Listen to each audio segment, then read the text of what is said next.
Good evening, chaps. Thank you for joining us after this 2-2 draw away at Farsley Celtic. Neil, first question to yourself. It was a topsy-turvy, hard-fought encounter. Do you feel it was a fair score in the end, 2-2? Yeah, I think it was a fair result. I mean, first half we were the much better side. Thought we dominated, especially first half an hour. We got in good wide areas and we looked a real threat. Even their gaffers just spoke to him after the game, said we absolutely pummeled them for the first half hour. So yeah, really pleased with that. Second half we just stopped doing what we were doing well first half. Getting the ball out wide and picking a lot of second balls up. They went a lot more direct, and we seemed to struggle with that for 10, 15, 20 minutes. So yeah, definitely a topsy-turvy game, but I think something that we fully deserved, and it's another point on the road, and you come here and you're pleased with that. Andy, what we've seen again today is that never say die attitude, something that you always say that you base your teams on as a basic minimum requirement really, but it's actually quite hard to get your squad playing like that. All managers would do it if it was that easy, but you must be delighted with that attitude of that squad today to eventually get back to 2-2. Yeah, just like Shamsi said really, at the end of the day it's a good point. We'd have probably took a point this morning. After half an hour we should have, I felt, been further ahead. But like I said, we've scrapped and found a way to get a result, so it's another important point. And yeah, for me, I always say, make sure you're in the game with 10 minutes to go. Always be in a game, like within a goal of someone, hopefully in front, but worst case scenario, 1 down, because anything can happen, which it did, didn't it, in the last few minutes. We've gone and got a penalty, and we've come away with a great point. So yeah, there's a good spirit in there, like they were deflated to be 2-1 down, but they've found a way, and that's got to breed through the group and give them more and more confidence. But yeah, that's something we've always installed in their teams. Be hard. Don't go under at 2-1, don't go and concede again. So that's why we was careful how we made the changes at the right time. And didn't change the shape immediately. We had to look at it first, see what they were going to do, and then adjusted accordingly.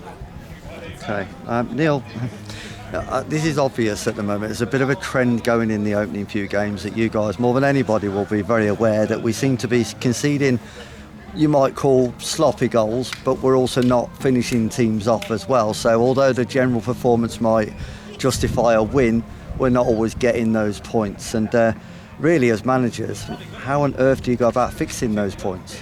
Well, I just think you've got to work at training. Both ends of the pitch, isn't it? We talk about games of won and lost in both boxes. Yeah, we've got to be good in their attacking box, and we've also, and vice versa, we've got to be the same at the other end of the pitch. And we work on it all the time. It's just a matter of time, really. I think in terms of sloppy goals, I think a lot of that is the step up. Teams punish you a lot more. Last year we probably might have played like that and still won 2-0 and got away with it. But the step up is certainly, you might see the two up top very, very good today, and that's a big difference. I think that step up is a big thing with it. Yeah. Andy, debut for Leon Phillips today in goal in the absence of Jazz Singh today. What did you make of his performance? Yeah, I thought he'd done really well. So he came along pre-season. We knew Jazz was not going to be available today, so it was important we had a really good backup. He's been fantastic. He's done well in pre-season. He's been all the training sessions, so thoroughly deserved his chance. And yeah, I thought he'd done well. I thought he made some good saves first half, very positive. And you say it's not easy to get someone to sit around behind Jazz Singh who's good enough to actually play, but he certainly is, and he proved that. So I was pleased for him. Definitely pleased for him. Yeah. Moving on to Monday now, of course, the visit of Hereford, and this is to both of you guys. So a big game, a quick turnaround. Really, it's going to be all about recovery, isn't it? Ready to play that game.